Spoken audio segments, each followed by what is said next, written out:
আলহামদুলিল্লাহ রাব্বিল আলামিন ওয়াসসালাতু ওয়াসসালামু আলা রাসূলিল্লাহ সাইয়্যিদিল আমবিয়া ওয়াল মুরসালিন বাবুস সালাওয়াতুল খামসু কাফারাতুল লিল খাতায়া ইযা সাল্লাহুন্না লিওয়াক্তিহিন্না ফিল জামাআতি ওয়া গায়রিহা। এই বাবের মধ্যে আলোচনা করা হচ্ছে আল্লাহর রাসূলের বক্তব্য, এই সালাতের মাধ্যমে কি লাভ, কি উপকারিতা, কল্যাণ, মঙ্গল আধ্যাত্মিক এবং বৈষয়িক জগতে পরকালে আমরা অর্জন করতে পারবো সেই বিষয়টা। আর সালাওয়াতুল খামসু, 5 ওয়াক্ত নামাজ, কাফারাতুন, এটা মোচনকারী, ধুয়ে মুছে দেয়, লিল খাতায়া, ওই নামাজ আদায়কারী ব্যক্তির পিছনের জীবনের ছোট ছোট গুনাহসমূহ, ছোট ছোট গুনাহগুলোকে খাতিয়া বলা হয়। আর বড় বড় গুনাহ যেগুলি, সেগুলি ক্ষমা হওয়ার জন্য জনমের মতো তওবা করতে হবে, এই একটা কন্ডিশন। আর দ্বিতীয়ত অন্যান্য নেক আমলগুলোও ভালোভাবে করা শুরু করতে হবে, ইসলামের পছন্দনীয় আমলগুলো করা শুরু করতে হবে। ইজা সাল্লাহুন্না, যদি একজন মুমিন পুরুষ বা মহিলা এই 5 ওয়াক্ত নামাজ আদায় করতে পারে, লে ওয়াক্তিহিন্না মানে ফি ওয়াক্তিহিন্না, সময়ের নির্ধারণ করে দেওয়া সময়ের মধ্যে, ফিল জামাতে, জামাত সহ, গায়রিহা বা ব্যক্তিগতভাবে জামাত সহ অথবা জামাত ছাড়াও যদি আদায় করে সময়ের মধ্যে। হাদাসানি ইব্রাহিম ইবনে হামজা ক্বাল হাদাসানা ইবনু আবি হাজিমিন দারাওয়ারদি। তাহলে এখানে দুইজন পাবো, ইব্রাহিম ইবনে হামজা, তার ওস্তাদ হচ্ছেন ইবনে আবি হাজিম একজন, আর দারাওয়ারদি ইনি বুখারার একজন বিখ্যাত মুহাদ্দিস ছিলেন, দারাওয়ারদি। ইনি দারাওয়ারদি এই দুইজনের থেকে রেওয়ায়ত করেছেন। এই দুইজন রেওয়ায়ত করেছেন ইয়াজিদ ইবনে আবদুল্লাহ থেকে, তিনি ইয়াজিদ ইবনে আবদুল্লাহ, মোহাম্মদ ইবনে ইব্রাহিম থেকে তিনি, আবু সালামা ইবনে আব্দুর রহমান থেকে, আবু সালামা ইবনে আব্দুর রহমান ইবনে আউফের ছেলে আবু সালামা, তিনি আবু হুরায়রা থেকে, আন্নাহু সামিআ রাসূলুল্লাহ, তিনি হযরত আবু হুরায়রা রাসূলুল্লাহকে বলতে শুনেছেন সাল্লাল্লাহু আলাইহি ওয়াসাল্লাম ইয়াকুল, আল্লাহর নবী বলেছিলেন, আর আইতুম, এখানে রায়ুন মানে চিন্তা করে একটা সিদ্ধান্ত জানানো, আর আইতুম তোমরা চিন্তা করে এই সিদ্ধান্তটা আমাকে জানাও, লাউ আন্না নাহারান বিবাবে আহাদিকুম, তোমাদের কারোর বাড়ির দরজার সামনে যদি স্বচ্ছ পানির একটা ঝর্ণা থাকে, নদী বহমান স্রোতলা, ইয়াগতাসিলু ফিহি কুল্লা ইয়াউমিন খামসান, আর ওই নদীতে যদি ওই ব্যক্তি প্রত্যেক দিন 5 বার সালাত আদায় করে, গোসল যদি করে, মা তাকুলু জালিকুম জালিকা, মা তাকুলু জালিকা, তাহলে ফি জালিকা, ওই 5 বার গোসল করার সম্পর্কে তোমরা কি বক্তব্য, কি মন্তব্য করবা। হালি ইউবকি মিন দারানিহি, ওই ব্যক্তির দেহের মধ্যে ওই 5 বারের গোসল, তারা সকলে মিলে কি তার দেহের মধ্যে কোনো গুনাহ ময়লা রাখবে? কলুল্লাহ, এই জিজ্ঞাসার পরে সাহাবাগণ লা ইউবকি মিন দারানিহি শাই, লা ইউবকি বা লা ইয়াবকা, লা ইউবকি 5 বারের গোসল তার দেহের মধ্যে কোনো ময়লা অবশিষ্ট রাখবে না। কলা রাসূলুল্লাহ তখন বললেন, ফাযালিকা মাসালু সালাওয়াতিল খামসে, এই যে 5 বার গোসল করা মানে 5 বার সালাতে, ফরজ সালাতে যোগদান করার দৃষ্টান্ত। ইয়ামহুল্লাহু বিহাল খাতায়া, যখন একজন 5 বার সালাত আদায় করে, আল্লাহ রাব্বুল আলামিন ধুয়ে মুছে পরিষ্কার করে দেন ওই 5 ওয়াক্ত সালাতের বরকতে, পুরস্কারে, ইয়ামহু মানে নিশ্চিহ্ন করে দেন আল্লাহ রাব্বুল আলামিন তার পিছনের জীবনের সমস্ত পাপগুলিকে এবং গুনাহের কাজের প্রতি আকর্ষণ তার নষ্ট করে দেন, এবং সে আল্লাহর প্রতি অগ্রসর হতে পারে। তা এটা সুন্দরভাবে সালাওয়াতুল খামস, 5 ওয়াক্ত নামাজ, কাফারাতুন লিল খাতায়া, পিছনের জীবনের ছোট ছোট গুনাহগুলো সমান মোচনকারী, কিন্তু শর্ত দিয়েছেন ইজা সাল্লাহুন্না লি ওয়াক্তিহিন্না, নির্ধারণ করে দেওয়া সময়ের মধ্যে যখন ওই সালাতটাকে আদায় করতে পারবে একজন পুরুষ বা মহিলা, জামাতের সঙ্গে হইলে তো 1 নম্বরে, আর অনেক সময় ব্যক্তিগতভাবে যদি আদায় করে তবুও ফরজ আদায় হবে। আলহামদুলিল্লাহ, এই বাবটা সম্পর্কে একখানা হাদিস শুনি আমরা সালাতের অনেক উপকারিতা সম্পর্কে জানতে পারলাম। এখন দ্বিতীয় আর একখানা বাব শুরু হচ্ছে, বাবুন ফি তাদঈয়া সালাতে আন ওয়াক্তিহা। একজন মুসলমান কিন্তু যদি নষ্ট করে ফেলে বলে এই ধরনের বিনষ্ট যদি করে ফেলে ফরজ নামাজটাকে আন ওয়াক্তিহা, নির্ধারিত সময়ের মধ্যে আদায় করতে পারেনি, বরং ওই নামাজটাকে আদায় করেছে পরবর্তী সময়ে, তাইলে তার কি তিরস্কার, কি শাস্তি? এখানে কয়েকখানা হাদিস আছে, আলহামদুলিল্লাহ আমরা শুনে নিচ্ছি। কয়েকখানা বলতে বোধহয় দুখানা হাদিস আছে। অবি কল আদনা মুসা ইবনে ইসমাইল কল আদনা মাহদি ওনান গাইলান আন আনাসিন কলা মা আরিফু সাইয়াম মিম্মা কানা আলা আহদিন নবী। হযরতে আনাস বিন মালিক একবার উনি গেছিলেন ওই দামেস্কে, সিরিয়ার রাজধানী দামেস্কের ওই দিকে একবার বেড়াতে গেছিলেন। তারপরে উনি বললেন, কান্দাকাটি করলেন মানুষের মুসলমানদের সঙ্গে নামাজ কালাম পড়ে তারপর কান্দাকাটি শুরু করে দিলেন। কয়লা বৃদ্ধ বয়সে, উনি প্রায় 95 বছর বয়সে ওনার ওফাত 95 হিজরি, তার মানে অনেক বছর। রাসূলুল্লাহ সাল্লাল্লাহু আলাইহি সাল্লাম তো 10ম হিজরিতে ওফাত পাইছেন, আর এরপরে 95 হিজরি, তো 85 বছর পরে। তো ওই দিকের মুসলমানদের জীবনে নামাজের যে সমস্ত গাফিলাতি হয়েছে সেগুলো দেখে উনি কান্দাকাটি করলেন আর বলেছিলেন এই কথাটা, মা আরিফু সাইয়ান, আমি তো আমার সম্মুখে দেখতে পাচ্ছি না সাইয়ান কোনো কিছু, মিম্মা কানা আলা আহদিন নবী, নবী করিম সাল্লাল্লাহু আলাইহি সাল্লামের শাসন আমলে মুসলমানগণের জীবনে আল্লাহর পছন্দনীয় যে সমস্ত তাজা তাজা এবং সৌন্দর্যময় আমলসমূহ বাস্তবায়ন হতে দেখতাম আমরা। কিলা আসসালাত, তখন ওই উপস্থিত লোকজন ওনার সামনে যারা সমবেত হয়েছিলেন তখন তারা বললেন যে কিলা, তখন প্রশ্ন করা হলো কেন আমরা যে নামাজ পড়তেছি, নামাজটা রাসূলুল্লাহ জামানায় ছিল, আমরাও পড়তেছি, এটা আপনি দেখতেছেন না সালাত নাই? তখন উনি বলেছিলেন, আনাস বিন মালিক বলেছিলেন, আলাইসা সানাতুম মা সানাতুম ফিহা, তা তোমরা যে কাজ করছো, যে আচরণ তোমরা করেছো নামাজের ব্যাপারে, তা তোমরা করো নাই? তার মানে নামাজের ব্যাপারেও তোমাদের প্রচুর গাফিলাতি, না ওইভাবে রুকু সুন্দর হচ্ছে, না সেজদা সুন্দর হচ্ছে, না তোমাদের ওই রকম ভালো জামাত হচ্ছে, না আগের সুন্নাত হচ্ছে, না পরের সুন্নাত হচ্ছে, না সেইভাবে কেরাত হচ্ছে, এগুলি সব। তা কলা আলাইসা সানাতুম, তোমরা কি ওই দুর্ব্যবহার করো নাই নামাজের ব্যাপারে, নামাজের সঙ্গে নামাজের বিরুদ্ধে যে আচরণ তোমরা করছো এতদিন? তার মানে নামাজটাকেও তো তোমরা সেইভাবে ধরে রাখতে পারো নাই। তাহলে রাসূলুল্লাহর জামানার যে নামাজ, সেই নামাজ দেখা গেল 100 বছরের মাথায় ওই নামাজ অবিকল ছিল না মানে ওই ধরনের খুশু এবং খুজু, আর ওই ধরনের বিনয় নম্রতা, ওই ধরনের মহাব্বত, এই সমস্ত কিছু উনি দেখতে পান নাই। সেই জন্য আক্ষেপ এবং দুঃখ প্রকাশ করে বলেছিলেন যে এই কথাটা। আর দ্বিতীয় আর একখানা হাদিস আছে, প্রথম হাদিসখানা তো এখানে হযরতে মুসা ইবনে ইসমাইল উস্তাদ, আর এই বুখারীর দ্বিতীয় উস্তাদ হচ্ছেন আমর ইবনে জোরারা। قال عمرو بن زرارة حدثنا عمرو بن زرارة قال أخبرنا عبد الواحد بن واصل أبو عبيدة الحداد السدوسي البصري عن عثمان بن أبي رواد عثمان بن أبو رواد ওনার নাম ছিল মাইমুন আল খোরাসানি। ইনি ছিলেন ওই যে আখি আব্দুল আজিজ ইবনে আবু রওয়াদ, আব্দুল আজিজ ইবনে আবু রওয়াদের ভাই ওসমান ইবনে আবু রওয়াদ আর আব্দুল আজিজ ইবনে আবি রওয়াদ। ওরা তিনি বলছেন, সামাইতু জোহরি, আমি হযরত ইমাম জোহরিকে বলতে শুনেছি, ইয়াকুলু, তিনি বলেছেন, দাখালতু আলা আনাস ইবনে মালিক, ইমাম জোহরি বলছেন যে আমি আনাস বিন মালিকের বাড়িতে গেলাম দামেস্কে, সিরিয়ার রাজধানী দামেস্কে। জীবনের শেষের দিকে উনি ওখানে কিছুদিন ছিলেন।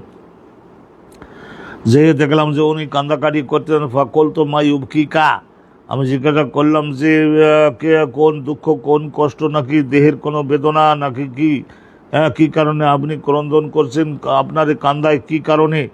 বা কয়লা, তখন উনি বলেছেন, লা আরিফু শাইআম মিম্মা আদরাকতু, আমি আল্লাহ রাব্বুল আলামিনের রাসূলের শাসন আমলে যে সমস্ত ইসলামের নেক আমলগুলিকে জিন্দা হতে দেখেছিলাম সেইগুলোর মধ্য থেকে কিছুই তো এখন দেখতেছি না। ইল্লা হাজি সালাত, এই নামাজটাই শুধু কেবল তোমাদের এখানে দেখতেছি না ওই ধরনের পর্দা পশিদা, না ওই ধরনের খেদমত, না ওই ধরনের তালিম তাআল্লুম। ও হাজি সালাত কদ্দুইয়া, তারে নামাজ যতটুকুই আছে সেটাও তো তোমরা নষ্ট করে ফেলেছো হে ইবনে শিহাব জোহরি এবং এই যুগের লোকেরা। তো দেখুন, তাহলে ও কয়লা বখর ইবনে খালাফ বলেছেন যে হাদসানা মুহাম্মদ ইবনে বখর আল বুরসানি, ওনার উস্তাদ বখর ইবনে খালাফের উস্তাদ মুহাম্মদ ইবনে বখর আল খুরসানি, তার উস্তাদ ওসমান ইবনে আবি রওয়াদ। এই সনদের মধ্যেও বক্তব্যটা ওই ধরনেরই, না হাওয়াহু, মর্ম অর্থ এক, শব্দ একটু ভিন্ন, কিন্তু ওর দ্বারাও এই কথাই বুঝিয়েছেন তিনি যে নামাজটা যে আছে তাও তার কোয়ালিটি সেই রকম নাই। তাহলে সলাতের কোয়ালিটি যাতে হয় সেইভাবে আমরা চেষ্টা করতে হবে, মনোযোগ দিতে হবে, যাতে করে দুই সেজদার মাঝখানে একটু স্থির হওয়া, রুকু থেকে উঠে আবার সেজদার দিকে যাওয়ার আগে একটু স্থির হওয়া।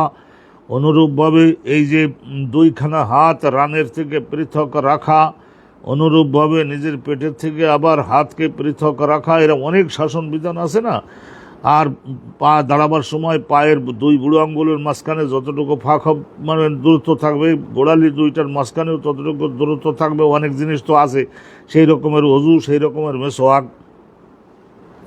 আর একখানা বাব শুনুন, বাবুনাল মুসাল্লি ইউনাজি রব্বাহু। এই বাবের মধ্যে এই বিষয়টা আলোচনা করা হবে। আল্লাহ রাব্বুল আলামিনের রসুল জানিয়েছেন, নামাজে রত ব্যক্তি সে ইউনাজি রব্বাহু ইউখাতিবু রব্বাহু, সরাসরি আল্লাহ রাব্বুল আলামিনের সঙ্গে কথাবার্তা বলে থাকেন, অতএব তাকে তো সেইভাবে মনোযোগ দিতে হবে। হাদাসানা মুসলিম ইবনে ইব্রাহিম ক্বালা হাদাসানা হিশাম আন কাতাদা আন আনাস ইবনে মালিক ক্বালা ক্বালা নবী সাল্লাল্লাহু আনাস বিন মালিক বলেন, রাসূলুল্লাহ বলেছেন, ইন্না আহাদাকুম ইযা সাল্লা, তোমাদের কোনো ব্যক্তি যখন পুরুষ বা মহিলা যখন সালাতে দাঁড়াও, ইউনাজি রাব্বাহু, তা আল্লাহ রাব্বুল আলামিনের সঙ্গে ছোট ছোট শব্দে সে কথাবার্তা বলে। ফালা ইয়াতফুলান্না আন ইয়ামিনিহি ওয়ালাকিন তাহতা কদামি আল ইসরা, তাহলে আল্লাহ যখন সামনে থাকেন তাহলে খবরদার কেউ যেন মুখে যদি অনেক সময় থুথু যদি এসেই পড়ে, সেটা না ফেললে হয়তো মনে করেন গিলে ফেলবার জন্যও রুচি হচ্ছে না, তাহলে ফেলে দিতে হবে। তাহলে ফেলে দিতে গেলে ডান পাশে একজন ফেরেশতা স্পেশাল নামাজের তার মনোযোগ এবং তার প্রত্যেকটা আমল পর্যবেক্ষণ করে লিখে রাখবার জন্য ডান পাশে একজন সম্মানিত ফেরেশতা রয়েছেন, ডান পাশে থুতু ফেলতে পারবে না। তাহলে এখন কোথায় ফেলবে? সামনে স্বয়ং আল্লাহ পাক রব্বুল আলামিন রয়েছেন, সেদিকে তো ফেলার প্রশ্নই উঠল না। ওয়ালাকিন তাহতা কদামি আল ইসরা, তাহলে কমের পক্ষে বাম পায়ের নিচে যদি ধুলোবালি জাতীয় থাকে, মরুভূমির বালু যদি থাকে, তাহলে সেখানে থুতুটা ফেলে একটু পায়ের আঙ্গুল দিয়ে আর একটা ধুলো বালি এনে ওই থুতুটার উপরে দিয়ে তার সেখানে দাঁড়াতে পারে। তা সেটা হলে ওই ধরনের ফাঁকা মাঠে যদি কেউ নামাজ পড়ে, তাইলে আমাদের বর্তমানে বাংলাদেশের যে সমস্ত মসজিদ, এখানে তো টাইলস করা, মোজাইক করা, আর বাম পাশে তো কত মুসল্লি রয়েছে জুম্মার দিনে জামাতের সঙ্গে, তাহলে এখানে কীভাবে ফেলবে?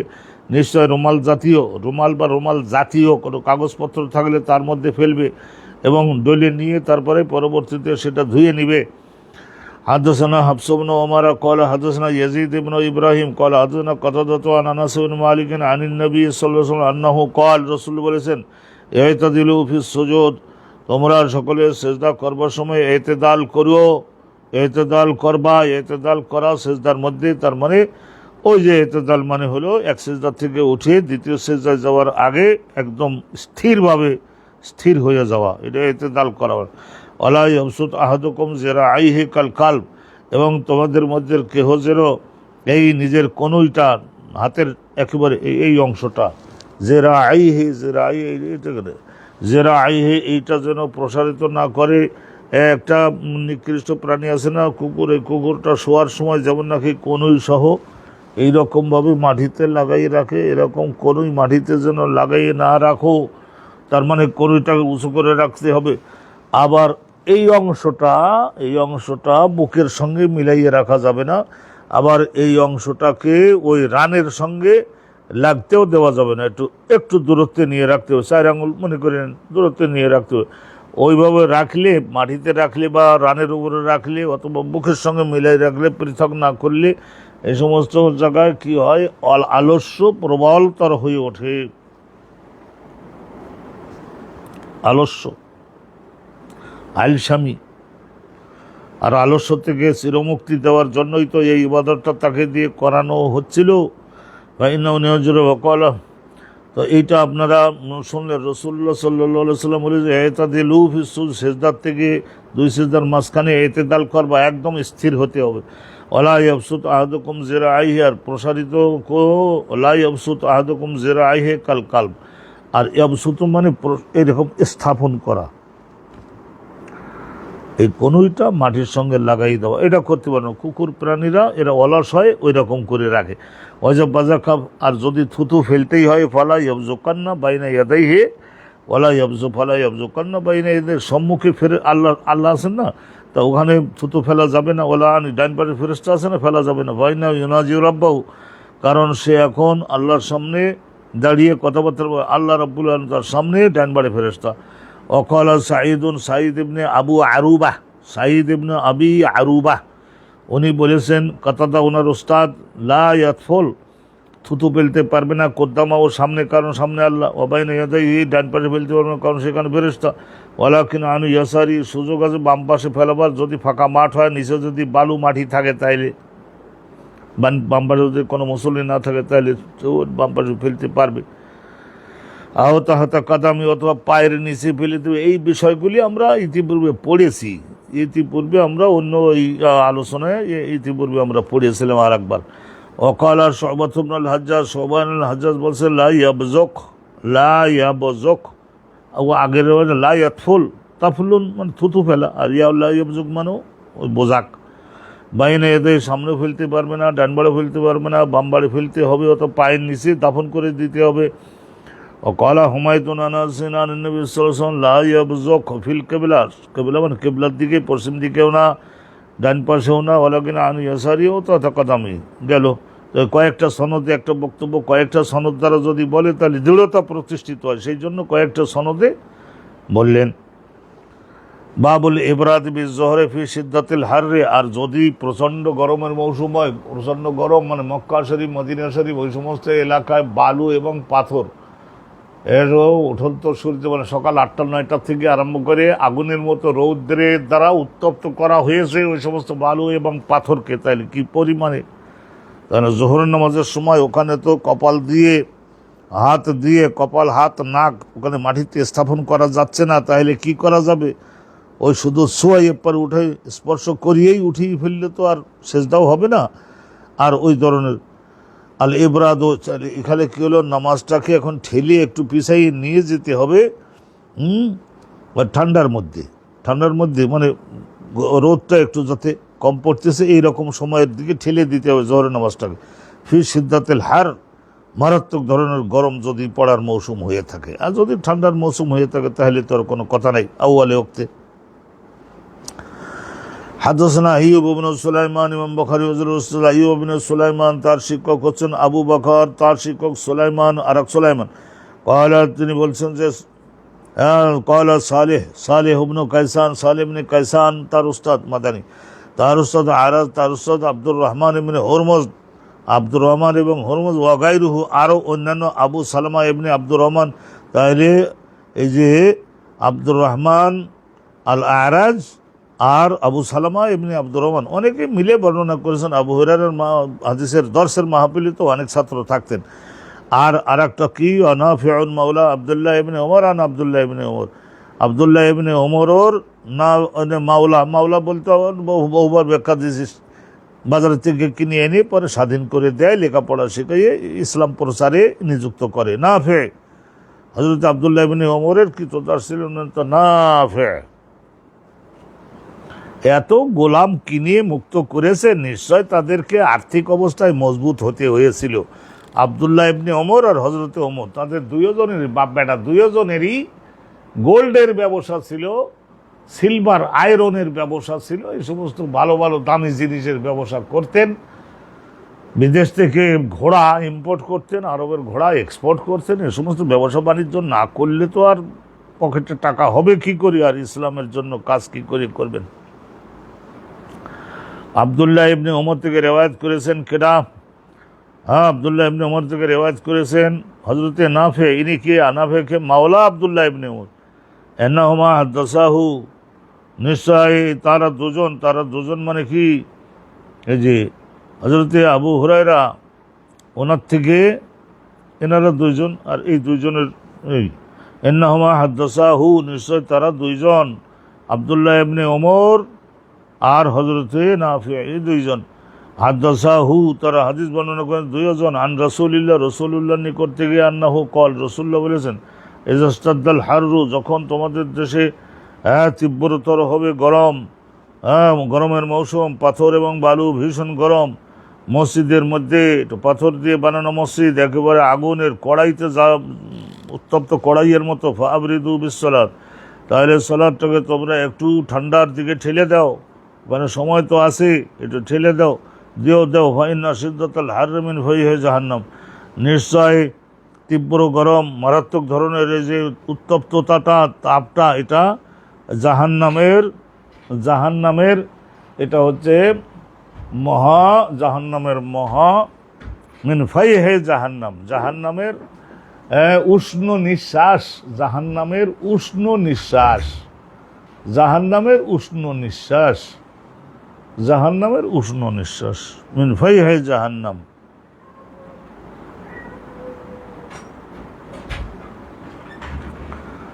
তাহলে ওই এটা হাদিস আপনারা শুনেছেন, জাহান্নামকে আল্লাহ সৃষ্টি করেছেন এক এলাকায় আগুন আর এক এলাকায় বরফ। তো জাহান্নাম বলছিল না যে আল্লাহ কিভাবে সৃষ্টি করলেন, আমার এক অংশ আর এক অংশকে খেয়ে ফেলবার উপক্রম করে। তো আল্লাহ বলছিলেন না, যখন ঠান্ডা পড়ে যায় একটা দীর্ঘ নিঃশ্বাস ছেড়ে দাও, যখন গরম তীব্র কষ্ট দেয় তখন আর একটা নিঃশ্বাস ছেড়ে দাও। তো সেই হিসেবে ওইটাই বলে, ওই যেটা বাইরে ছুড়ে দেবা তার দ্বারা আমি নানাও বান্দাদের জন্য ফসল ফলাবো। আল্লাহ তাআলা হাদাসানা মুহাম্মদ ইবনে বাশশার قال হাদাসানা গুন্দার। মুহাম্মদ ইবনে বাশশার তার উস্তাদ হলো মুহাম্মদ ইবনে জাফর, মুহাম্মদ ইবনে বাশশার আর মুহাম্মদ ইবনে জাফর। মুহাম্মদের নাম তো রাসূলুল্লাহর নাম সবাই বেশি বেশি রাখতেন। মুহাম্মদ ইবনে বাশশারের উস্তাদ মুহাম্মদ ইবনে জাফর, ওনার উপাধি হলো গুন্দার।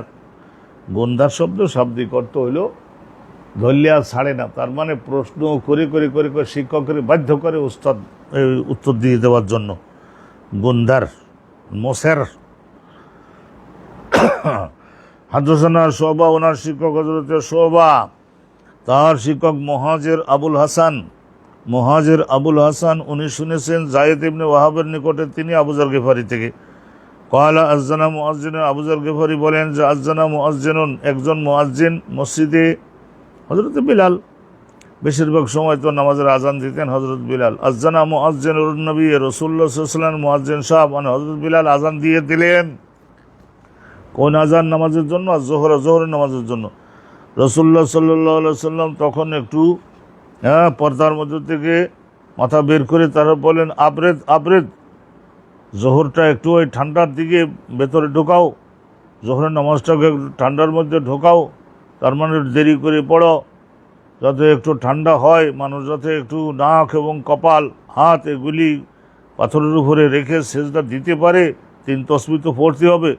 কয়লা ইন্তাজিরু, তাহলে এখানে আবরেদ এরম বললেন, অথবা বলেছিলেন ইন্তাজিরু, ব্যস্ততা করেন, অপেক্ষায় থাকো।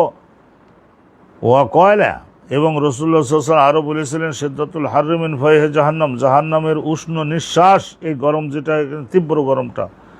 ফাইজা ইশতাদ্দাল হাররু, রাসূলুল্লাহ বলেছিলেন ফাইজা ইশতাদ্দাল হাররু, গরম যখন তীব্র হবে, শাদীদ হবে, ফাবরিদু আনিস সালাত, তখন তোমরা এই সালাতটাকে একটু পিছাইয়ে দিয়ে একটু ঠান্ডার মধ্যে নিয়ে যাওয়ার কৌশল গ্রহণ করবা। হাত্তা রাআইনা ফাইআত তুলুল, তাইলে আমরা জোহর নামাজটা একটু পিছাই দিলাম, শেষ পর্যন্ত আমরা দেখলাম ফাইআত তুলুল, এই যে টিলাকে আরবি ভাষায় তাল্লুন বলা হয়, তাল্লুন মানে টিলা। তা টিলাগুলার একটু ছায়া যখন হবে পূবের দিকে, মনে করুন পশ্চিম দিকে সূর্য অস্ত যাচ্ছে, তাহলে টিলাগুলার ছায়া একটু পূবের পাশে একটু কখন হয়, যখন একেবারে সোজা থাকে সূর্য তখন কোনো টিলাগুলির কোনো ছায়া হবে না। যখন একটু পশ্চিম দিকে বেশি ঢলবে সূর্যটা, তখন হবে, তখন একটু ওই টিলার বাবদে একটু ছায়া হবে, পূবের পাশের দিকে একটু ছায়া পড়বে, ছায়া তৈরি হবে। আর একখানা হাদিস শুনুন, বিসমিল্লাহির রহমানির রহিম। হাদাসানা আলী ইবনে আব্দুল্লাহ আল মাদিনী হুজুর قال حدثنا سفيان قال حفظناه من الزهري, তাহলে এখানে হাদাসানা সুফিয়ান ইবনে ওয়াইনা বা সুফিয়ান সুরি, যাই হোক, তাহলে এখানে বিসমিল্লাহির রহমানির রহিম, এখানে সুফিয়ান ইবনে ওয়াইনা আল হেলালি, সুফিয়ান ইবনে ওয়াইনা কলা হাফেজনাহু, এই এই এই হাদিসটা ওই আবরেদুবি জোহরের এই হাদিসটাকে আমরা মুখস্থ করেছি ইমাম জোহরি হুজুরের থেকে। ইমাম জোহরি হুজুরের থেকে, জোহরিও তাবিঈ, সুফিয়ান ইবনে ওয়াইনাও তাবিঈ, মুহাম্মদ ইবনে মুসলিম, ওনার নাম তো জানেন আপনারা, মুহাম্মদ ইবনে মুসলিম, তিনি বর্ণনা করে আবু আর একজন তাবিঈ থেকে সাঈদ ইবনে আল মুসাইয়্যিব, আরও সিনিয়র তাবিঈ, একজন তাবিঈ আর একজন তাবিঈর কাছ থেকে ইলম নেয়। তাহলে আবু সাঈদ ইবনে আল মুসাইয়্যিব নিয়েছেন আবু হুরায়রা থেকে, আনিন নবী, তিনি নিয়েছেন রাসূলুল্লাহ থেকে, আন্নাহু কল, হযরত রাসূলুল্লাহ বলেছেন, ইজাস্তাদ্দাল হাররু, গরম যখন তীব্র হয়, ইস্তাদ্দা মানে শাদীদ মানে মারাত্মক হয়, ফাবরিদু বিসসালাত, নামাজটাকে একটু ঠান্ডার দিকে নিয়ে যাওয়ার কৌশল গ্রহণ করো, একটু দেরি করো। ফাইন্না শিদ্দাতাল হাররি মিন ফাইহি জাহান্নাম, নিশ্চয় তীব্র গরমটা, মারাত্মক গরমটা, মিন ফাইহি জাহান্নাম, জাহান্নামের এই যে জাহান্নামের কি ফাইহুন, ফাইহুন অর্থ হলো ফাউরুন, মানে এই যে ফোয়ারা আমরা দেখেছি না, এরকম ফোয়ারা, পাতালের মধ্যে তেল যখন বেশি বেড়ে যায় তখন মাটি ফেটে উপরে ছিটকে বের হয়ে আসে না, পানিও ছিটকে বের হয়ে আসে না, অনুরূপ জাহান্নামের ওই যে তাপটা, আগুনটা ওইরকম ছিটকে উপরে বের হয়ে আসছে। ওয়াস্তাকাতিন নারু ইলা রাব্বিহা, এই হাদিসের এও এক ব্যাখ্যা আছে। ইস্তাকাতিন নারু ইলা রাব্বিহা, জাহান্নাম একবার অভিযোগ করেছিল, দুঃখ জানিয়েছিল আল্লাহর কাছে, ইলা রাব্বিহা, তার সৃষ্টিকর্তার কাছে, ফাকালাত ইয়া রাব্বি, বলেছিল সে, হে আমার আল্লাহ, রব মানে সৃষ্টিকর্তা, লালন পালনকারী, মালিক, আখালা বাদি বাদান, আমার এক অংশ আর এক অংশকে খেয়ে ফেলছে। ঠান্ডা যখন তীব্র হয় আগুনটারে নিভাই দেওয়ার কাছে নিয়ে যায় ঠেলে, আর আবার আগুন যখন বাড়ে তখন ঠান্ডাটারে শেষ করে ফেলবার কাছে যায়। ওয়াজেন আল্লাহ বেনাফাসাইন, তখন আল্লাহ অনুমতি দিলেন, সুযোগ করে দিলেন, তার জন্য দুইটা নিঃশ্বাস বাইরে ফেলে দাও। নাফাসিন ফি শীতায়, শীতের মৌসুমে একটা দীর্ঘ নিঃশ্বাস, ও নাফাসিন ফি আসায়, গরমের মৌসুমে একটা নিঃশ্বাস ফেলো। ও আসাদ্দমা তাজিদুনা মিনাল হাররি ও আসাদ্দমা তাজিদুনা মিনাজ জামহারির, আর ওই যে নিঃশ্বাস ফেলে দিল, এইটা গরমের যে তীব্র গরম তোর অনুভব করে, ওইটাই জাহান্নামের নিক্ষেপ করে দেওয়া সেই নিঃশ্বাসটা। আর অনুরূপভাবে ঠান্ডা, ঠান্ডা যেটা তোমরা তীব্র জামহারির, মারাত্মক ঠান্ডাকে জামহারির বলা হয়, তো জামহারির যেটা তোমরা পাচ্ছ ওইটাই হলো মারাত্মক, যেটা ওইটা হলো ওই যে জাহান্নামের ছুঁড়ে দেওয়া, নিক্ষেপ করা সেই ঠান্ডার সময়ের নিঃশ্বাস। এই একখানা হাদিস আমরা শুনলাম আবু হুরায়রা হুজুরের থেকে, তার আগেও আর একখানা আমরা হাদিস শুনেছি, ওইখানাও হযরত আবু যার গিফারি রাদিয়াল্লাহু তাআলা আনহু থেকে, তার আগে আর একখানা হাদিস আমরা শুনছিলাম, সেইখানাও হযরত আব্দুল্লাহ ইবনে ওমর থেকে ছিল, আর কি হযরত আবু হুরায়রা থেকে ছিল। তাইলে এই তিনখানা হাদিস আমরা এই বাবের মধ্যে, যখন তীব্রতর গরম হবে তখন নামাজটাকে ঠেলে একটু ঠান্ডার মধ্যে ফেলে দিতে হবে। আর একখানা হাদিস শুনুন, ওই মর্ম একই, কিন্তু এই কয়েকটা সনদে বর্ণনা করলে বক্তব্যটা দৃঢ়তা প্রতিষ্ঠিত হয়। হাদাসানা ওমর ইবনে হাফসিন ক্বাল হাদাসানা আবি, তাহলে হাফস ইবনে গিয়াস ওনার বাপ, ওমর রিওয়ায়াত করছেন, তার বাপ হলো হাফস ইবনে গিয়াস, বাপও মুহাদ্দিস, ছেলেও মুহাদ্দিস হয় অনেক সময় এরকম। ক্বালা হাদাসানা আল আমার, তার উস্তাদ হযরত আমার, তার উস্তাদ আবু সালেহ, তার উস্তাদ আবু সাঈদ আল খুদরি, ক্বালা ক্বালা রাসূলুল্লাহ সাল্লাল্লাহু আলাইহি ওয়াসাল্লাম, আবরিদু বিজোর ফাইন্না শিদ্দাতাল হার, তীব্র গরমটা, সাধারণ গরমটা না, মারাত্মক গরমটা, মিন ফাইহি জাহান্নাম, জাহান্নামের উষ্ণ ছেড়ে দেওয়া নিঃশ্বাস। আবার দেখুন, তাবাহু সুফিয়ান, এখানে সনদের মধ্যে হাফস ইবনে গিয়াস আছে, হাফস ইবনে গিয়াস, হাফস ইবনে গিয়াস, তাবাহু সুফিয়ান ও ইয়াহইয়া ও আবু আওয়ানা আনিল আমাশ, ওখানে আগে আমাশের ছাত্র ছিলেন কেটা, হাফস ইবনে গিয়াস। হাফস ইবনে গিয়াসের আরও ক্লাস ফ্রেন্ড ছিলেন, কারা তারা? এই যে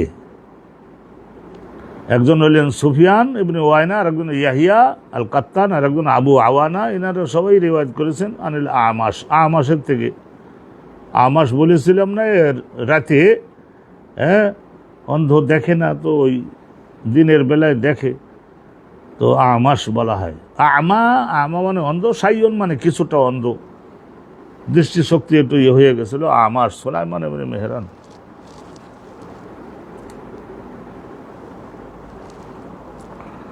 পরের হাদিস কেন শুনুন, পরের বাব।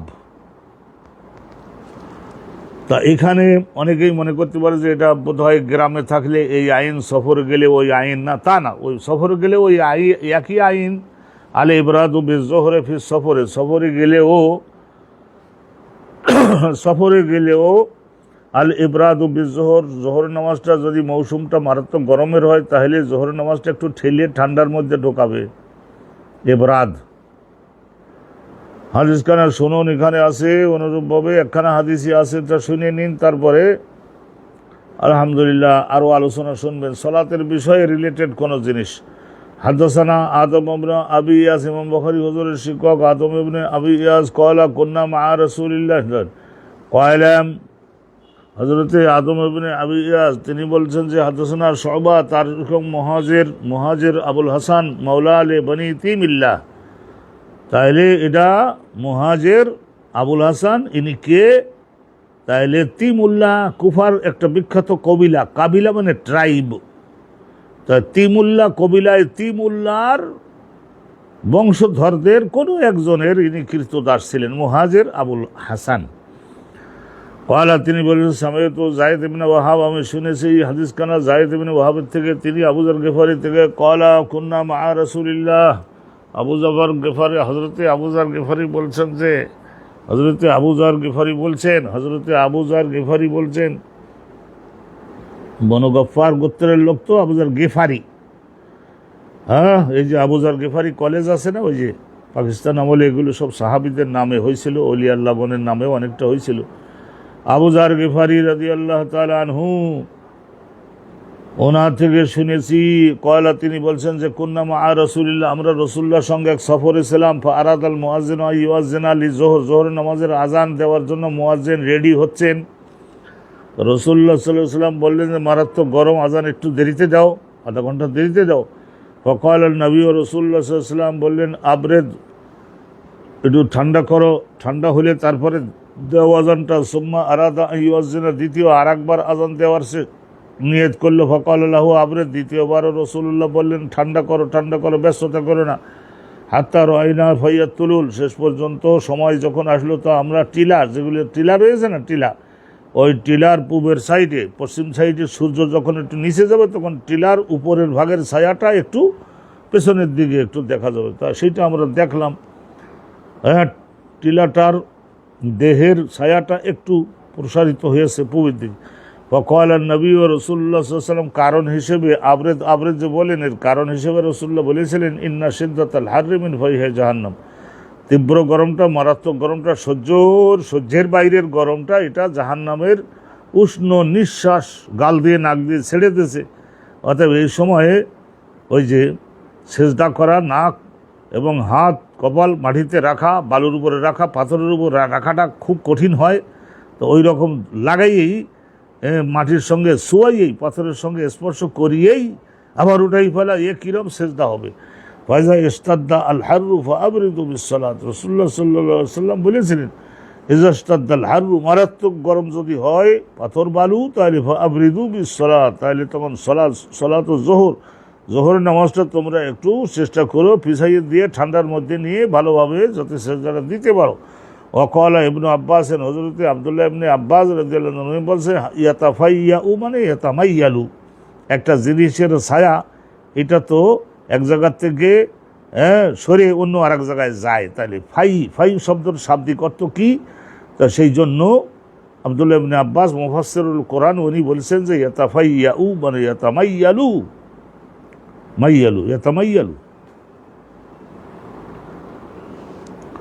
মাইল হওয়া মানে এক জায়গার থেকে নড়িয়ে অন্য আর এক জায়গার দিকে যাওয়া।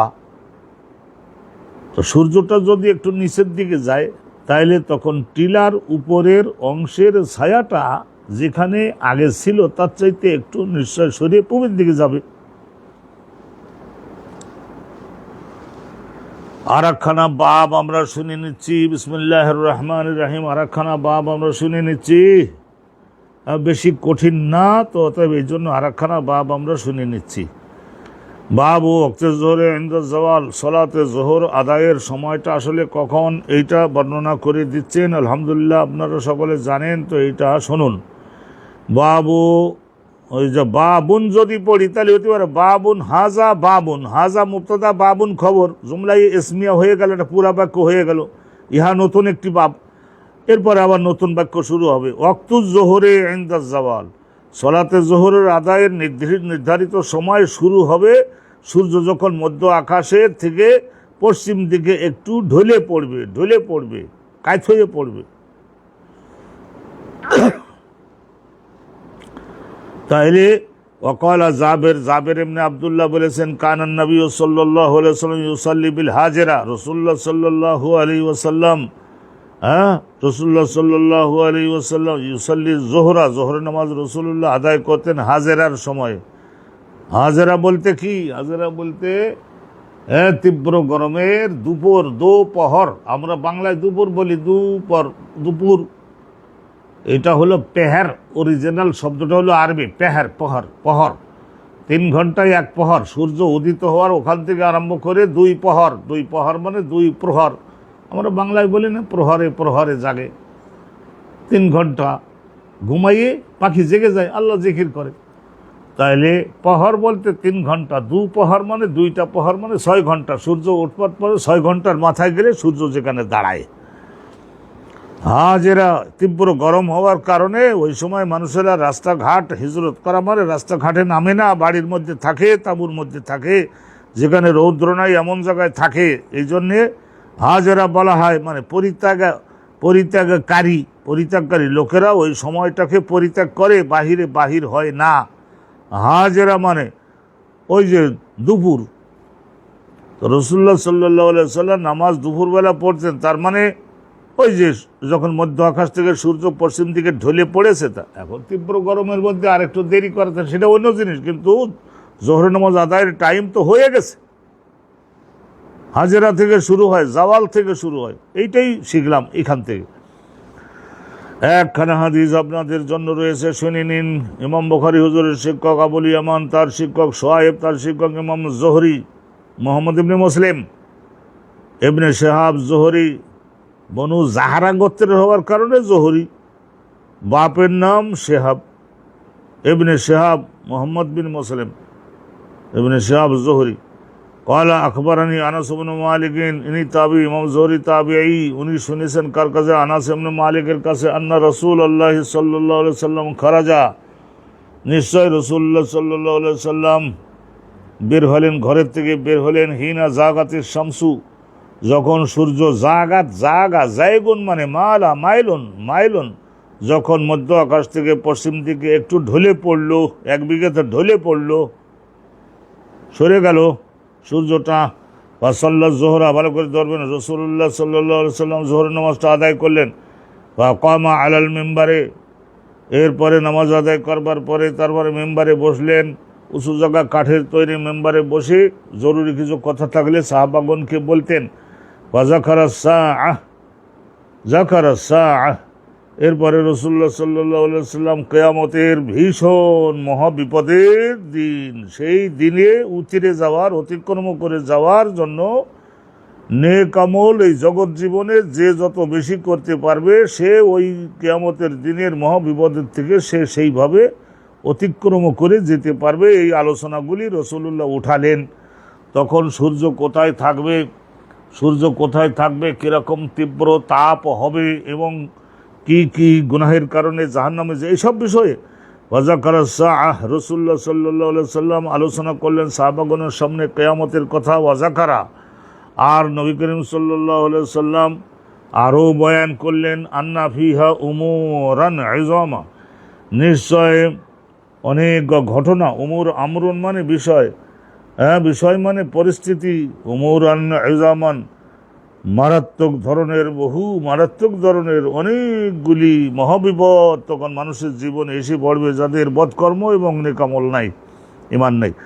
সুম্মা ক্বালা রাসূলুল্লাহ সাল্লাল্লাহু আলাইহি ওয়াসাল্লাম, এরপরে আরও বললেন, যেমন আহাব্বা ইয়াসআলা আন শাইইন, তোমাদের মধ্যে কেউ যদি জরুরি কোনো জিজ্ঞাসা করার থাকে, আন শাইইন কোনো বিষয়ে, ফালিয়াসাল, তাহলে আমি এখন একটু ফিরে আসি, জিজ্ঞাসা করতে পারো। তাইলে যত বিষয়ে জিজ্ঞাসা করবা, আজকে তোমাদের সকলের সব কোশ্চেনের জবাব দিয়ে দেবো। রাসূলুল্লাহর কানে একটা জিনিস আসছিল ওই সময়, মুনাফিকরা বলা বলি করে যে রসুলুল্লাহর কাছে আজকের এত জিজ্ঞাসা করব যাতে করে লাজবাব বানাইয়ে ছাড়তে পারি। লাজবাব, হ্যাঁ, তাহলে not capable to throw any proper answer, সঠিক উত্তর দিতে পারবে না, এইরকম মারাত্মক যে বিষয় জিজ্ঞাসা করে হতবাক বানিয়ে দিব, ওনারে একেবারে অকেজো করে দেবো। এরম মুনাফিকরা বলা বলি করে 4-5 জন এরম আসছিল। তো রসুলুল্লাহর কানে গেল, তো রসুলুল্লাহ সেই জন্যই বলছিলেন, তোমাদের মধ্যে যদি কেউ কোনো কঠিন হোক সহজ হোক কোশ্চেন করতে চাও, ফালিয়াসআল, তাহলে এগিয়ে এসে কোশ্চেন করুক। ফালা তাসআলুনি আন শাইইন, তোমরা যত বিষয় আমার কাছে এই পরিস্থিতিতে জিজ্ঞাসা করবা ইল্লা আখবারতুকুম, আমি তোমাদের সকলকে সেই কোশ্চেনটার জবাব এবং উত্তর তোমাদের সকলকে দেব। তাইলে রসুল্লাহ বলছিলেন, কয়েকবার বলেছেন সালুনি, জিজ্ঞাসা করো। তো যে লিখতে যে ফাইনাহু বালাগাহু আন্না কওমান মিনাল মুনাফিকিন, একদল মুনাফিক, 2-3 জন হলেই হয়, ইয়াসআলুনা মিনহু, আজকের রসুলুল্লাহর জিজ্ঞাসা করে অকেজো করে দেবে, হ্যাঁ, অপ্রস্তুত করে দিবে রসুলুল্লাহকে। সে আশপাশ থেকে 2-1 জন খাঁটি মুসলমান এসে ওয়াইউজিজুনাহু আন বাযি মা ইয়াসআলুন, যেসব কোশ্চেন করবে সেগুলির উত্তর দিতে গিয়ে রসুলুল্লাহ যাতে হতভম্ব হয়ে যান, অক্ষম হয়ে যান, সক্ষম না হন। এই জন্যই রসুল্লাহ বলেছিলেন, লা তাসআলুনি আন শাইইন, তোমরা যত বিষয় সম্পর্কে আজকে আমার কাছে জিজ্ঞাসা করবা ইল্লা আখবারতুকুম, আমি তোমাদের সকলকে সে তার সঠিক উত্তর সম্পর্কে খবর দিব। মা দুমতু ফি মাকামি হাযা, আমি যতক্ষণ এই মেম্বারের উপরে আছে। রসুলুল্লাহ মেম্বারের উপরে বসতেন, আসমান জমিনের সমস্ত পাহাড় পর্বত সব সরাইয়ে, দরজা জানালা সরিয়ে সব খুলে দিতেন। তো রসুলুল্লাহ সম্মুখে আল্লাহ পাক রব্বুল আলামিন জিজ্ঞাসা করো। ফাকসারান নাসু ফিল বুকাই, এই কথা শুনে রসুলুল্লাহ সাহাবা যারা তারা সকলে বুঝতে পারলেন মুনাফিকদের কথায় রসুল দিলে কষ্ট পাইছেন, মুনাফিকদের কথায় রসুল্লাহ কষ্ট পাইছেন। তো সাহাবাগণ যারা খাঁটি মুমিন তারা সকলে হাউমাউ করে কাঁদতে শুরু করে দিলেন, নবীর দিলে কষ্ট দিলাম, কি বিপদ না জানি নামে আমাদের জীবনে। ও আকসারা ইয়াকুলা, রসুল্লাহ সাল্লাল্লাহু আলাইহি ওয়াসাল্লাম খুব বেশি বেশি এই বাক্যটা বলতে লাগলেন, সালুনি, জিজ্ঞাসা করো, কোথায় গেলি, আর জিজ্ঞাসা করো না কেন। তো ওই জায়গায় বারবার জিজ্ঞাসা করো এরম বলার কারণে ফাকামা আবদুল্লাহ ইবনে হুযাফা একজন ছিলেন বনু সাহাম গোত্রের। তো উনি তখন খাড়াইয়ে বললেন, ফাকাল মান আবি, হুজুর আমার সম্পর্কে লোকজনেরা বলে আমি যাকে বাপ ডাকি সে বলে আমার বাপ না, আমার গঠনের নাকের মুখের সঙ্গে দেহের সঙ্গে বলে অমুক ব্যক্তির একটু মিল পড়ে বেশি। তা এখন আমি আর কত সহ্য করে পারিস, হ্যাঁ, আমি আর কত সহ্য করে পারি হুজুর, 12 জনের সমালোচনা। আমি যে মায়ের পেটে হয়েছে সে মা, স্বামী ছিল হয়তো একজন, গেছে বিদেশে ব্যবসা করতে, আর একজন গ্রামের আর একজন সুদর্শন যুবকের সঙ্গে মিশলে তখন তো তার ব্লাডে হয়ে যায় সন্তান। জাহিলি জমানায় তো এইরকম খুব প্রচুর পরিমাণে হতো। তা এখন ইয়া রাসূলুল্লাহ, আবদুল্লাহ ইবনে হুযাফা আমার বাপ, তো আমি ডাকি হুযাফাকে, বনু সাহাম গোত্রের যিনি। তা লোকেরা বলে, সে বলে আমার বাপ না, আমার বাপ বলে অমুক। এই যে কথাটা আমি শুনে যাচ্ছি হুজুর, আপনি দয়া করে একটু বলে দেন আজকে, তাইলে সমস্ত মুনাফিকদের একটু মুখটা বন্ধ হবে। বা কয়লা মান আবি, সে দাঁড়াই বলছো আমার বাপ আসলে কেটা, আপনি তো নিশ্চয় সঠিক বলে দিতে পারবেন। কয়লা রাসূলুল্লাহ সাল্লাল্লাহু আলাইহি ওয়াসাল্লাম তখন বললেন যে আবুকা হুযাফা, তোমার বাপ হলো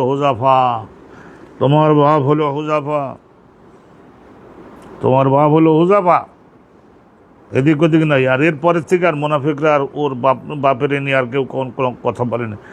সুম্মা আকসারা ইয়াকুল সালুনি, তারপরে আবার রসুল্লাহ খুব বারবার তাকাতা দিয়ে বলতে লাগলেন সালুনি, জিজ্ঞাসা করো। তখন বারাকা ওমর, হজরতে ওমর নিজের 2 হাঁটুর উপরে ভর দিয়ে হাঁটুর উপরের অংশটা উঁচু করে রেখে, এটা একটা মহাবিনয় এবং আনুগত্য ক্ষমা প্রার্থনার ভাবভঙ্গি, আর 2 হাত একত্রিত করে আলার রকবাতাই 2 হাঁটুর উপরে উনি এইভাবে ঠেস দিয়ে বসে, তারপরে ওয়াকালা, তখন উনি হযরত ওমর বললেন, রাদিনা বিল্লাহি রাব্বান, রব হিসাবে আল্লাহর উপরে আমরা মহা আনন্দিত হুজুর, দিন ইসলামকে পেয়ে আমরা মহা আনন্দিত, আর মুহাম্মদ সাল্লাল্লাহু আলাইহি সাল্লামকে নবী হিসেবে চিরগৌরবান্বিত। তাইলে এইরকম আমরা ইয়া রাসূলুল্লাহ, কেউ যদি বেয়াদবি করে থাকে সে তার কপাল পোড়াবে, তবে আপনি দিলে কষ্ট নেবেন না। আর ওই সালুনি জিজ্ঞাসা করো আর বলবার দরকার নাই। ফাসাকাতা রাসূলুল্লাহ, হযরত ওমরের এই বক্তব্য শুনে বাস সন্তুষ্ট হয়ে নীরব হয়ে গেলেন, থেমে গেলেন। সুম্মা ক্বালাত, এরপরে রাসূলুল্লাহ সাল্লাল্লাহু আলাইহি ওয়াসাল্লাম সাহাবাগণকে আখিরাতমুখী বানাবার জন্য এই কথা বলেছিলেন, এই সামনের এই বক্তব্যটা। সুম্মা ক্বালা, অতঃপর রাসূলুল্লাহ বলেন, উরিদাত আলাইয়া আল জান্নাতু ওয়ান নার, এক্ষুনি আমার এই নামাজ যে পড়ালাম, নামাজ পড়ানো অবস্থায় আমার সম্মুখে আল্লাহ তুলে ধরলেন জান্নাতটা, জান্নাতের মধ্যে নাজ নিয়ামত, কোন কোন নেক আমলে ওই নিয়ামতগুলি অর্জন করতে পারবা সেইগুলি আমি তোমাদের শিখাইয়ে জানাই, অভ্যাস করাই দেওয়ার জন্য আল্লাহ আমার দায়িত্ব দিয়েছেন। নেক আমলগুলো বৃদ্ধি করো। অন্যার জাহান্নামকে আল্লাহ দেখিয়েছেন, জাহান্নামের শাস্তি কত প্রকার, সাপ, আগুন, তৃষ্ণা, কষ্ট, দুঃখ, জাক্কুম গাছ, হাজার রকমের গাছ, পাহাড় পর্বত সেখানে আরোহণ করতে বাধ্য করাবেন, মাথায় পাথর মারতেছে। অন্যার আনেফান, এক্ষুনি আল্লাহ দেখাইছিলেন নামাজের মধ্যে, কোন জায়গায় সেটা আমাদের যেমন টেলিভিশনের মধ্যে, মোবাইলের কাছের মধ্যে যেমন স্পষ্ট হয়ে ওঠে, ওরকম ফি আরদে হাজাল হায়েত, এই যে সম্মুখে যে হায়েত মানে একটা বাগান রয়েছে না, হায়েত পাঁচিল দেওয়া, পাঁচিলযুক্ত বাগান, ফলের বাগান, যদি পাঁচিল দেওয়া থাকে তাহলে তারে বলে হায়েত, হাদিকা বলে তারা। আর যদি না থাকে, পাঁচিল না থাকে, তাহলে বুস্তান বলে। ফি আরদে হাজাল হায়েতে, হায়েত মানে ওই যে হাদিকা, এই যে দেওয়ালটা, মসজিদের এই যে দেওয়ালটা, ফল বাগানের যে দেওয়ালটা, এই দেওয়ালের মধ্যে আল্লাহ রাব্বুল আলামিন জাহান্নামটাকেও প্রকাশ করে আমাকে দেখালেন, জান্নাতটাকেও প্রকাশ করে দেখালেন। ফালাম আরাকাল খায়রে ওয়াশার, আমি ইতিপূর্বে আর কোনো দিন এই ধরনের বেহেশতের নিয়ামত এত প্রকাশ্যভাবে কাছে আসতে আর কখনো দেখি নাই। আর জাহান্নামের এত বড় বড় শাস্তি, আর সে সমস্ত সাপগুলি, সেই সমস্ত বিষগুলি, সে সমস্ত জাকুম গাছগুলি, সে সমস্ত পাহাড় পর্বতগুলি, সে সমস্ত আগুনগুলি, সেইগুলি জাহান্নামের মধ্যে পিলার এবং খুঁটিগুলি, আর এই সমস্তগুলি আর ইতিপূর্বে আমি আর কোনোদিন এত বেশি পরিমাণে দেখি নাই। আজকের আল্লাহ দেখালেন। এই কথা বলে, যে পাপের কারণে জাহান্নামে যেতে হবে সেই পাপগুলি কারোর যদি থাকে জীবনে অভ্যাস, তাহলে বর্জন করো। আর জান্নাতের ওই নিয়ামতসমূহ অর্জন করবার জন্য নেক আমল বৃদ্ধি করো। এই কথা বলে রাসূলুল্লাহ সাহাবাগণকে এমন কান্দানি দিলেন, সকলে আলহামদুলিল্লাহ রাব্বিল আলামিন। তাইলে এখানে বোঝা যাচ্ছে জোহরের নামাজটা কখন শুরু হয়, সেইটা এই হাদিস থেকে আমরা জানলাম যে এখানে শুরু হয় এজা জাগাতে শামস, সূর্য যখন মধ্য আকাশ থেকে পশ্চিম থেকে ঢলে পড়লো, বা জোহরের নামাজের সময় শুরু হয়ে গেছে। আলহামদুলিল্লাহ। আর এই একখানা হাদিস আমরা পড়ে এই অধ্যায়টা শেষ করব। হাদ্দাসানা হাফস ইবনে ওমর قال حدثنا شعبة عن أبي المنهال, শোবার শিক্ষক আবুল মিনহাল, তার শিক্ষক হযরত আবু বারজা আল আসলামী, বনু আসলাম গোত্রের আবু বারজা। আল্লাহ তাআলা قال كان النبي صلى الله عليه وسلم يصلي الصبح, নিশ্চয় নবী করিম সাল্লাল্লাহু আলাইহি ওয়াসাল্লাম ফজরের নামাজ আদায় করতেন কখন? ও আহাদুনা ইয়ারিফু জালিসাহু, নামাজ যখন, ইউসাল্লি সুবহা, সুবহের মানে ফজরের নামাজ পড়তেন যখন, তখন আমাদের একজন ব্যক্তি পাশে বসা মুসল্লিটা কে তার মুখটা দেখে চিনতে পারতো। আব্দুল জব্বার, আব্দুর রহিম ডান বাড়ে, আব্দুর রহিম সাসাব বাম বাড়ে, হাজি ইকবাল। তাহলে মোটামুটি ফর্সা হয়ে গেছে, মুখ দেখে চেনা যায় এই রকম সময়ে, কিন্তু এখনও আবসা অন্ধকার আছে। এই রকম টাইমের মধ্যে রাসূলুল্লাহ ফজরের নামাজটা পড়তেন, বুঝে নেবেন। ওয়াকরাউ ফিহা, ফজরের নামাজের মধ্যে রাসূলুল্লাহ পড়তেন মা বাইনা 60 ইলাল 100, 60 থেকে 100 আয়াত, তার মানে 50 আয়াত বা 30 আয়াত রাসূলুল্লাহ 2 রাকাতে পড়তেন। তাহলে ফজর সম্পর্কে তো জানলেন। ওয়ায়ুসাল্লি জোহরা, জোহরের নামাজ পড়তেন ইজা জালাতে শামসু, যখন সূর্য মধ্য আকাশ থেকে ঢলে পশ্চিম আকাশের দিকে একটু কাত হয়ে পড়েছে, মনে করেন হাতখানেক গেছে, তো এটা গেল জোহরের রক্ত সময়, স্টার্টিং টাইমটা বলছেন। ওয়াল আসরা, আর আসরের নামাজটা পড়তেন তখন কীরকম অবস্থায়? ওয়া আহাদুনা, আমাদের মধ্যে একজন, ইয়াজহাবু ইলা আকসাল মাদিনা, তাহলে নামাজটা এখানে নবীর পেছনে পড়ে তারপরে চলে যেতে পারত ইলা আকসাল মদিনা, মদিনা শহরের একেবারে দূরবর্তী স্থানে যদি তার বাড়ি হয়, বাড়িতে গিয়ে মাগরিব পড়বে, সুন্দরভাবে যেতে পারত। তার মানে বুঝে নেবেন, তা সাধারণত এটা এই 2 কিলোমিটার 3 কিলোমিটারের রাস্তা।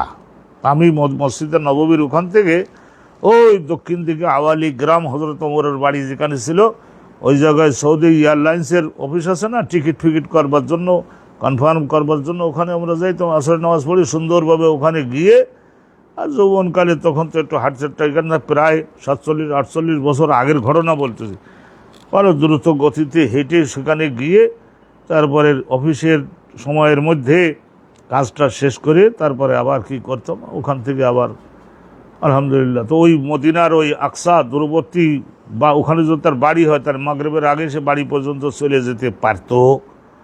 তারপরে কি রাজা, কদ রাজা, এখানে দুইটা কথা, ওই মদিনা শহরের শেষ প্রান্তে গিয়ে তারপর ফেরত আবার মসজিদে নববী পর্যন্ত আসা। তাহলে এগুলো তো এটা ওরা ব্যাখ্যা এক ধরনের করেছেন। তার মানে এটাই আসরের একবার প্রথম অক্ষ যদি করে, আর যদি একটু জোর বড় বড় ধাপ পেলে যদি যাই, হতে পারে 1.5 ঘন্টা সময় লাগে। তখন মদিনা শহরটা অত বড় ছিল না। অশামসু হাইয়াতুন, যখন ফিরে আসতে পারতো তখনও দেখা যেত যে আকাশের সূর্যটা হাইয়াতুন, হাইয়াতুন মানে আসলে হলো এখনও তার রংটা ওই সাদাতেই আছে, এখন ওই হয় না, ইলাম ইয়াতাগাইয়ার, লালচে ভাব ধারণ করে নাই। ডোববার আগে তো লালচে রং ধারণ করে। ওয়ানাসি তো মা কলা ফিল মাগরিব, তাহলে জোহর পাইলেন, আসর পাইলেন, ফজর পাইলেন। এখন রাবি বলছেন, রাবি কেডা? রাবি হজরতে আবু বারজা, উনি বলছেন ওয়ানাসি তো মা কয়লা, না এখানে হজরতে আবু বারজা সাহাবি আবুল মেনহাল, এখানে নাসি তো আমি ভুলে গেছি মা কয়লা, আবু বারজা আমার শিক্ষক যা বলছিলেন মাগরিবের টাইমের ব্যাপারে, মাগরিবের টাইমের ব্যাপারে আবার কি বলবে? এটা সূর্য যেই ডুবে যাবে সঙ্গে সঙ্গে মাগরিবটা সবসময়ের জন্য তাজিল করাটা মুস্তাহাব, দ্রুত পড়ে ফেলা। এই কিন্তু আমাদের বর্তমান দেশের আলেম ওলামাগণ বলেছেন না, 40 মিনিট এইরকম আন্দাজ থাকে প্রথম থেকে শেষ পর্যন্ত, 40 মিনিট। তাহলে ওয়ালা ইউবালি বিতাখিরিল ইশার, রাসূলুল্লাহ সাল্লাল্লাহু আলাইহি ওয়াসাল্লাম লা ইউবালি, ভ্রুক্ষেপ করতেন না, বেশি গুরুত্ব দিতেন না। ঈশান নামাজটা মাঝে মধ্যে একটু পিছাইয়ে দিতেন। এলা সুলুসুল লাইল, রাতের 3 ভাগের 1 ভাগ, তার মানে সূর্য ডুববার থেকে আরম্ভ করে 4 ঘন্টা। তো মনে করেন সূর্য যদি ডুবে থাকে 7টায়, তাহলে কত? 7, 8, 9, 10, 11, সর্বোচ্চ 11টা পর্যন্ত। আর যদি 6টায় সূর্য ডুবে, তাইলে 7, 8, 9, 10, এরকম 10টার সময় পড়তেই হবে। সুলুসুল লাইল, সুলুস মানে 3 ভাগের 1 ভাগ, 3 4 12, রাতকে 3 ভাগ করলে এক ভাগে তো 3, এই ধরনের 4 ঘন্টা পড়ে, 3 4 12। সুম্মা কলা ইলা শাতরিল লাইল, আবার উনি আরও বলেছেন যে রাতের অর্ধেক পর্যন্ত মাঝে মধ্যে রাসূলুল্লাহ সাল্লাল্লাহু আলাইহি ওয়াসাল্লাম বিশেষ বিশেষ ঘটনার প্রেক্ষিতে ঈশা নামাজটা পিছিয়ে দিয়েছেন। তার মানে সূর্য ডুববার থেকে 6 ঘন্টার মাথায়। এখন মনে করুন যদি 6টায় সূর্য ডুবে থাকে, তাহলে 7, 8, 9, 10, 11, 12, 12টায় কোনো সময় এরম হয়েছে।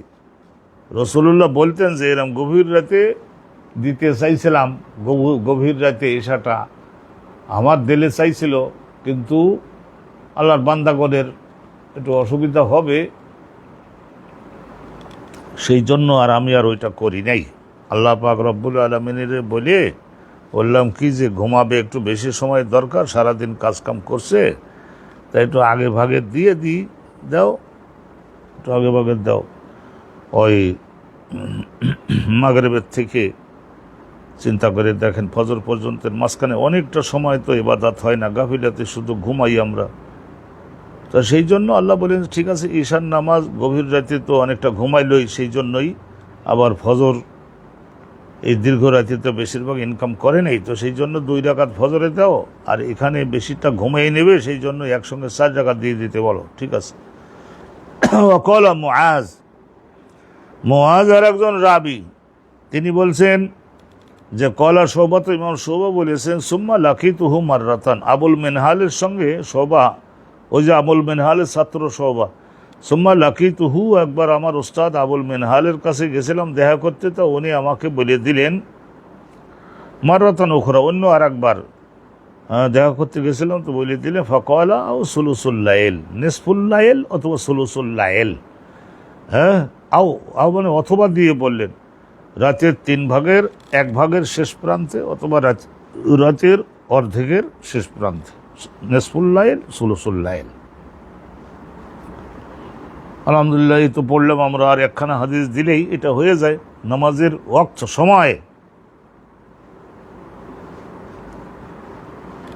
হাদাসানা মুহাম্মদ ইবনে মুকাতিল ক্বালা আকবারানা আব্দুল্লাহ ক্বালা হাদাসানা, এখানে আব্দুল্লাহ বলতে আব্দুল্লাহ ইবনে মুবারক, ইমাম আবু হানিফা রাহমাতুল্লাহ ছাত্র। ক্বালা হাদাসানা খালিদ ইবনে আব্দুর রহমান ক্বালা হাদাসানি গালিবুন আল কাত্তান আন বকর ইবনে আব্দুল্লাহ আল মুজানি আন আনাস ইবনে মালিক ক্বালা কুন্না ইযা সাল্লাইনা খালফা রাসূলিল্লাহ। আনাস বিন মালিক বলেন, যখন আমরা রাসূলুল্লাহর পেছনে মুক্তাদি হয়ে নামাজ পড়তাম, খালফা রাসূলুল্লাহ, রাসূলুল্লাহর পেছনে বিজহায়ের, হ্যাঁ জোহরের নামাজ, এই জহায়ের, জহিরা মানে জোহর, ওই সময় জাহের মানে প্রকাশিত হওয়া, ওই সময় এত রৌদ্র পড়ে পৃথিবীর কোনো কিছু অস্পষ্ট থাকে না, সব কিছুই প্রকাশিত হয়ে যায়, এই জন্যই বলে জোহর। জোহর মানে সুস্পষ্ট হওয়া। আর জোহরের নামাজ যখন আমরা পড়তাম, সাজাদনা আলা সিয়াবিনা ইত্তিকা আল হার, তা মাঝে মধ্যে আমরা কি করতাম, সাজাদনা আলা সিয়াবিনা, এরম ঠান্ডা পাথর, এই গরম পাথর এবং বালুর উপরে এরম আগে একটা কাপড়, জামার প্রান্ত অথবা চাদরের প্রান্ত দিয়ে নিতাম, নিয়ে তারপরে সেজদা করতাম। তো চিন্তা করে দেখছেন, তো সাজাদনা সেজদা করতাম আমরা আলা সিয়াবিনা, আমাদের কাপড়ের উপরে, ইত্তিকা আল হার, মারাত্মক গরমের থেকে নিজের কপাল এবং নাক হাত এগুলির সুরক্ষা দেওয়ার জন্য আমরা এরম করছি।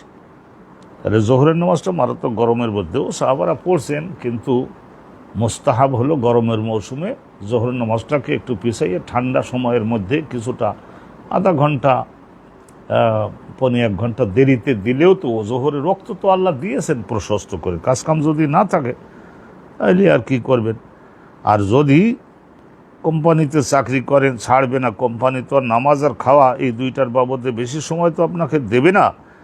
ঠিক আছে, আপনি একটা জায়নামাজ রাখেন, বুদ্ধি জ্ঞান করে রাখবেন না, ওরকম ফাঁকা মাঠে যদি মসজিদে দেরিতে যাওয়ার অভ্যাস যদি আপনার হয়ে দিয়ে, তাইলে রাস্তায় দাঁড়াতে হলে জায়নামাজের ব্যবস্থা করবেন না। সব ব্যাপারে পারেন আর এই ব্যাপারে পারলেন না।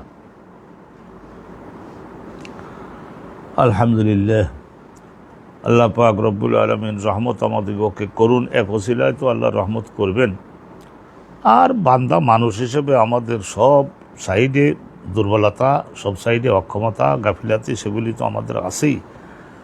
আল্লাহ পাক রব্বুল আলামিন রহমত করুন। আরও আপনারা শুনবেন আওকাতে সলাতে খামসা, 5 ওয়াক্ত নামাজের যে সময়, সেই নামাজগুলির আলোচনা ইনশাআল্লাহ তাআলা হতেছে। ওই যে বলে না নামাজের মধ্যে কতগুলো ফরজ, তার মধ্যে একটা আছে ওক্ত সেনা, ওক্ত হয়েছে কিনা সেটা জেনে শুনি তারপরে সকাল 11টার সময় আপনি জোহরের নামাজ পড়িয়ে দিলেন, আল্লাহ গাফুরুর রহিম হবে না। নির্ধারিত সময় হওয়ার পরে আপনাকে, সময় শেষ হওয়ার আগেই আপনাকে নামাজটা আদায় করতে হবে। সব বুঝি আল্লাহর অধিকারটা, আল্লাহর হকটা, এটাও আমাদিগকে মনোযোগ দিয়ে বুঝতে হবে। আল্লাহ আমাদিগকে তৌফিক নসিব করুন।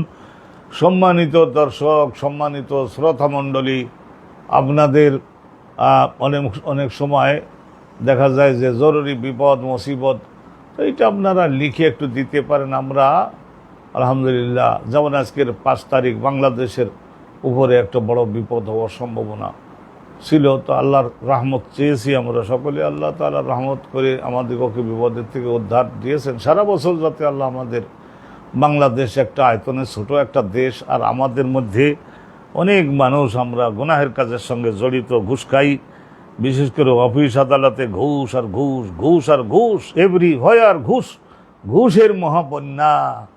তো অতএব আর সালাত তো নাই, নামাজ তো নাই, মিথ্যা কথা বলবার অভ্যাস, কত কবিরা গুনাহ যে হচ্ছে আমাদের দেশে। আল্লাহ তুমি আমাদেরকে হেফাজত করো। এরপরেও আল্লাহ রাব্বুল আলামিন বাংলাদেশকে রহমত করে এই পর্যন্ত এনেছেন, সামনেও ইনশাল্লাহ পার করে দিবেন। কিন্তু সবাই আহ্বান জানাবো শুধু নামাজের মধ্যে জামায়াতবন্দি হই, কিন্তু এই সকল বিষয়ে আমাদেরকে কঠিনভাবে জামায়াতবন্দি হয়ে থাকতে হবে, দুশমন যাতে আমাদের কোনো ক্ষতি করতে সক্ষম না হয়।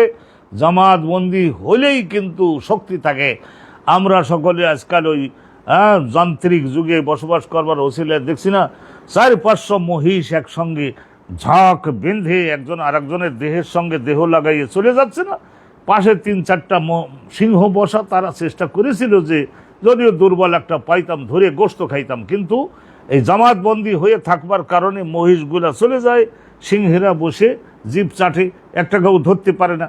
আর যদি বিচ্ছিন্ন হতো তাহলে কিন্তু তাদের শেষ করে দিতে পারতো। এইটা আপনাদের আমি এই সিগনালে একটা কথা বললাম, বুঝে নিয়ে চলবেন সকলে। বারাকাল্লাহু লানা ওয়া লাকুম ফিল কুরআনিল আযীম। আসসালামু আলাইকুম ওয়া রাহমাতুল্লাহি ওয়া বারাকাতুহু।